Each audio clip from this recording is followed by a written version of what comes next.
Hello and welcome! This is Mousegunner, and I'm going to be starting a new series on the game Xenonauts. I'm going to be covering a series on this game for a couple different reasons. First off, there is a sequel to this game, Xenonauts 2, in development right now. I don't know exactly what the timeline for its release is, but I will be interested in picking that up when it does come out, and I thought it would be a good idea to play through the first game before I get to playing that game. Another reason is I like this kind of game, and I have actually played this game on a few different occasions, but unfortunately, I don't get very far beyond the early stages of the game before I get distracted and move on to something else, and I just haven't been able to find the time to sit down and devote to this game to play it all the way through. So I was hoping by playing it in a series for my channel that I would find that time. So if you're looking for the most perfect gameplay of Xenonauts, you're not going to get it. I'm not that experienced with the game. I've played it for about 30 hours or so, but again, that's in broken play segments. It's been more than a year and a half since the last time I played it, so I'm going to be extremely rusty. I do have experience with the game. I do have experience with its original source material, the original XCOM games. But even still, I'm not an expert at the game. So again, if you're looking for high-level play, you're not going to get it. I'm here to play this game to have fun, and that's what it's all about. With that being said, let's go ahead and jump right into the campaign here. So I'm going to be playing it on normal difficulty because, again, this is about having fun, but I am experienced enough that I should be able to handle that difficulty. I'm not sure if I need the explanatory dialogues, but I'll leave it on for now because I don't know what that's all entailed, and I'm not going to turn Iron Man mode on because of the nature of playing this in a series, and I'm going to be playing this in a very set format. So what I'm going to try and do is I'm going to try and keep every video to 20 minutes, regardless of what's going on at the time. So if I'm in the middle of a battle, that 20-minute marker hits, I'm going to pause and end the video there, and I'm going to resume it in the next video. So it is going to break things up quite a bit, but it's going to allow me to more consistently create videos for the game, and that's what I'm looking to do. So that is the format I'm going to try at the very least.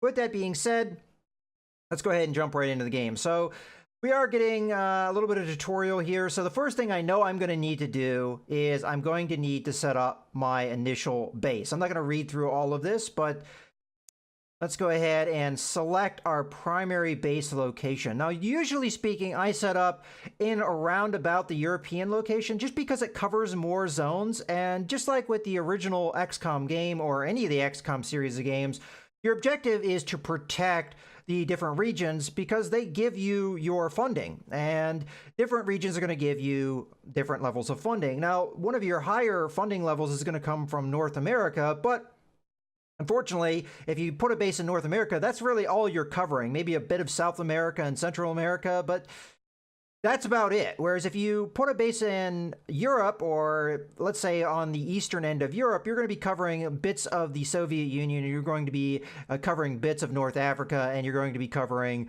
a lot of Europe. So that's where we're going to aim to go for here. So I'm going to put my base, I would say, in the Soviet Union. So you can actually see here, the rings there are the range of my radar. So the initial blue ring is going to be my initial radar range. And then anything else is going to be extensions that I can get. So what I'm going to look for is I'm going to be in the Soviet Union, but I'm going to be a little bit on the edge so we can cover bits of Europe, because Europe's going to be really important for our funding, as we can see that zone here and the amount of funding it gives. Now, the Soviet Union is a big funder. The North America is, I think, the highest level funder. No, actually, no, that's not true. The Soviet Union is slightly higher. So it is pretty good to cover bits of the Soviet Union. So I think I'm going to go in Crimea here. Now, we don't really want to cover a lot of the ocean with this base, but I think that's where we're going to put our base. We're going to be in Crimea. Now, I might do a base. My next base will probably be in North America to try and protect that high funding level that we get from that. But for now, we're going to go ahead and set up in Crimea here. Okay, so the base we're going to call it the hole. As I am Mousegunner, it's going to be the mouse hole, and this is going to be hole number 1. All right, that's going to be our first base. Okay, so let's go ahead and jump right into our base. So we've got 2 fighters, and right now, if I remember correctly, as far as our aircraft go, we can only buy dropships or these fighters, and all we have right now are condors. Now, it's really good to have more fighters because that increases your chance to knock down UFOs because you can send more than one fighter on a mission. With that being said, it's also good to have more than one dropship because you can send your dropship, you can send more than one dropship out at a time if you so choose. I think I'm going to go with a additional Condor here, though, at the moment. It does take time to build these, and we also start with 1.5 million. I don't know if this is the ideal starting play, but that's exactly what I'm going to do. So it's going to take a little bit of time, if I remember correctly, to get this aircraft to show up, which is why I'm doing it early. As you can see here, we don't have that aircraft yet. We don't have that third one. So I think it takes 24 hours, roundabout. Okay, we also have our base as well, and we're going to want to expand that. So if I remember correctly, we start with a single storeroom, we start with a single living quarters, and that's going to give us a capacity of 35 people, and currently we have 30 of that 35. And more than likely, I'm going to want to increase my researchers, so that's probably going to be the last of the 5. Do we have a workshop? We have a lab, we have a workshop, but we don't have any workshop crew, I don't believe. Now, I don't think there's anything we can build in the workshop right now because usually you have to unlock tech, if I remember correctly. So I'll think about that. Now, radar array, if we do that, as we saw earlier when I was setting up my base, those different rings, well, the first ring is just one radar array. If I want more coverage, I have to do another radar array. I think total of 3 or something like that. I'm not exactly sure what your end cap is, but if we want to cover more territory, we're going to want to have another radar array. Garage is going to be how you get vehicles, which I don't know if we have the ability to build just yet. I'll have to take a look at that. Hangars we already have. I can increase our capacity by getting another hangar, of course. We have medical center, which I actually don't have at this moment, and that's going to help heal injured crew members, or actually soldiers, I guess I should say. And then we have a missile battery, which is used to defend the base. I think at this stage of the game, missile battery could be good, but I'm gonna not really aim for that. All right, let's go ahead and take a look, though, just to see if I'm wrong about the workshop. Can we actually build anything? It looks like no, so we actually have to research first. So I think right now we're going to want to prioritize our lab, so we can hire more scientists, and we know that we have a lab space capacity of 15, and we have 5 more spaces as far as living space, so we're going to immediately hire those 5 scientists and hire them. Now, just like with the aircraft, it's going to take time for these members to show up, so let's go ahead and hire them. Okay.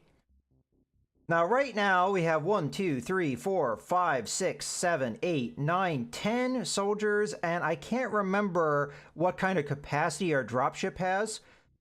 Right now, I believe we are set up with only 8 of them being used. If I go into our little information thing, I think I could find out how many crew members I can hold. It doesn't say immediately here. It might say here, oh yeah, up to 8 men. So that's exactly how many men we have to, it might even say in the aircraft as well. Yeah, it looks like we have 8 slots, and they're all filled up right now. So we have more crew members than we actually need. But if we were to get another dropship, which I'm probably going to look to get sometime soon, then we would need another team. So we've got Charlie team. I'd probably have another team beyond that, or Charlie team 1. We can't have any vehicles at this moment for a number of different reasons. We don't have a garage, and we don't also have the ability to build any vehicles anyway. So, okay, let's just get back onto the research for now, and let's manage our research. Right now, we're not doing anything, so I believe We have the alien invasion. Might as well put the entirety of our crew on that. So progress is going to be excellent. That's the only tech that we have to research right now. Is we're just researching the initial alien invasion, which is going to give us information about that. I don't remember if it actually unlocks any equipment, but we have a little ways to go before we're going to get more equipment. So we're not going to really need to build some of these facilities like the garage or the worry about the workshop right now. So with that being said, I think I'm going to go ahead and get another hangar in here. And we'll fit that right in here. That's going to take 5 days to complete. So you do have to plan ahead quite a bit. And I think I'm going to also do a radar array to upgrade that. Not sure if that's the best plan. And we might want to also get another living quarter going on here. Rotate. And we'll put that in with the other living quarters here. Although we could put it in by the lab and segregate our scientists from everybody else. And we can see that will take 5 days as well. So that's going to give us the capacity once this builds. We can immediately start working on another dropship. And then we can also hire more soldiers. And all of those things take an amount of time to do. So that's why we want to do these things ahead of time. I also probably want another laboratory here, which is going to cost us another 100,000. So that is going to be ready to go. Once we have the living quarters, we can immediately expand into that. Beyond that, I think we're good to go. I don't think I want to build anything else. I can also build another base, I believe. Whether or not I'm going to want to start with that right out the gate, I'm not sure. It's going to take a number of days to do, and I don't remember actually how much that costs to do. Let's see what it says here. Build a new base. Construction is going to be 500,000. We could afford it. So if I were to do that, I'd plop it down in a way that it's going to cover as much of North America as we possibly can. We could try and cover parts of South America too, but really the important bit is North America. Shooting down UFOs over the water is not really going to serve us well. So I think we're going to go ahead and plop it down somewhere in the middle of the North America region here.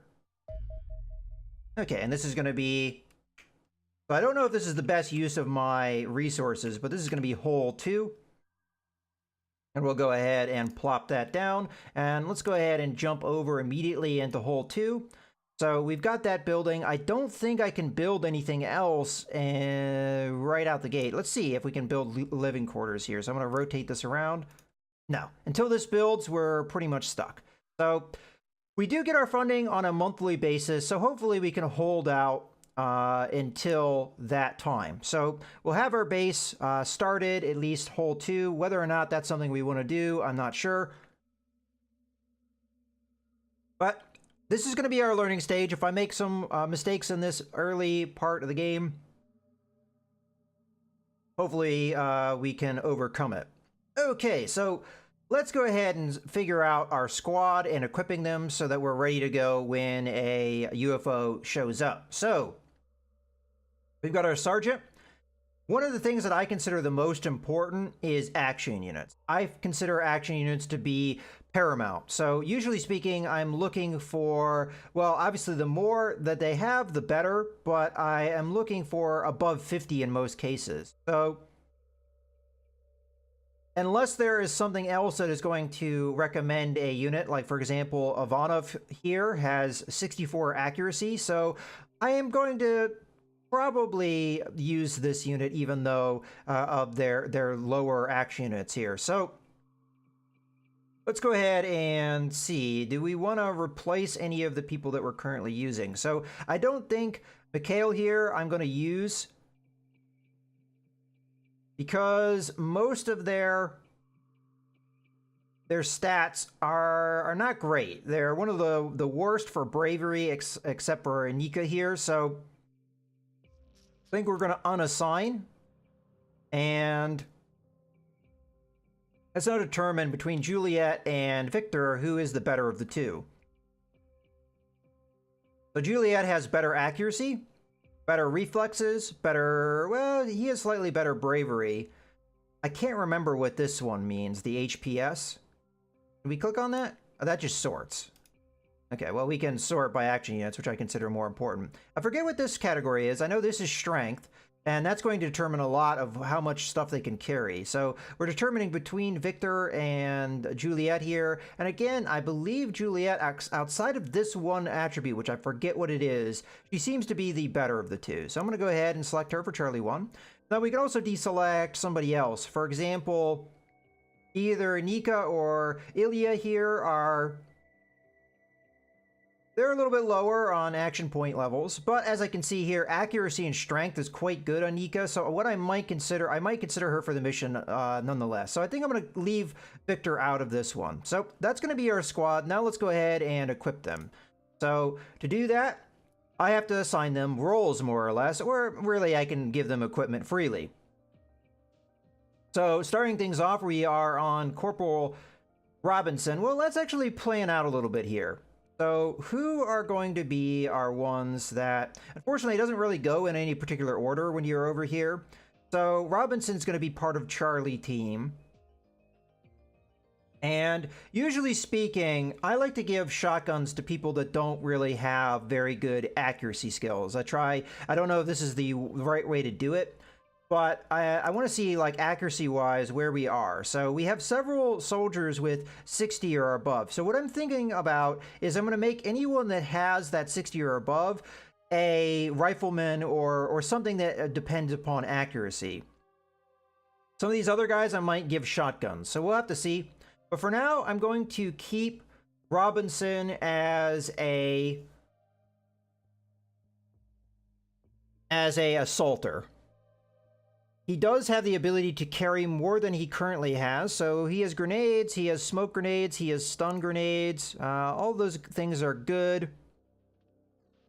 Honestly, with assaulters, I consider flashbangs to be extremely important, as it allows them to come in and breach the spaceships, which I consider to be mostly their job. Now, guys that have really bad accuracy, I'm going to usually make shields. Do we have anybody that fits that bill? So Robinson, I'm making a shotgun because he's got decent accuracy. Somebody like Robert here, I'm probably going to make a shield because of the poor accuracy.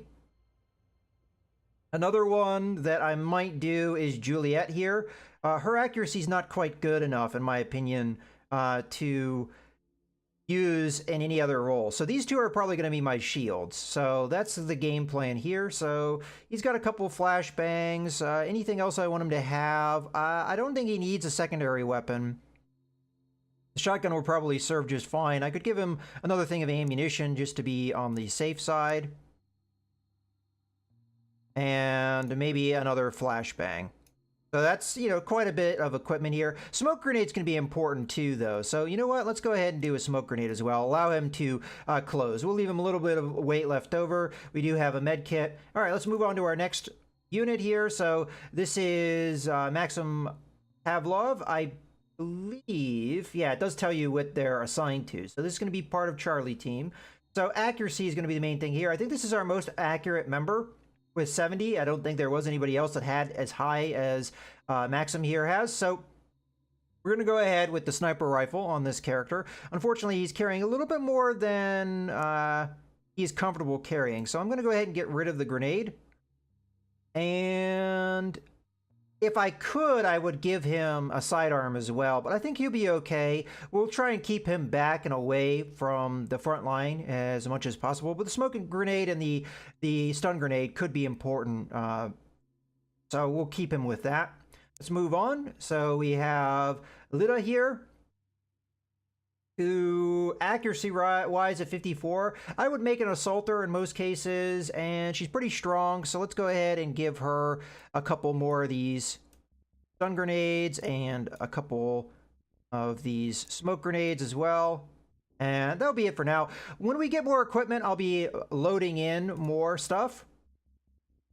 Okay, Francis Miller has good accuracy. We could make him a sniper. Strength, not too great. So I don't think he would be ideal for a heavy weapon. We might want to consider that with one of our troopers as well. So for now, I'm just going to go ahead and remove the grenade. Actually, we're going to probably have to get rid of a couple grenades here. Okay, that will do. All right, well, we're getting close to that 20-minute mark, so I'm going to go ahead and put a cut into here, and we'll fill out the rest of our squad in the next video. In case, I hope you guys have enjoyed the video. This is Mouse Gunner, signing out.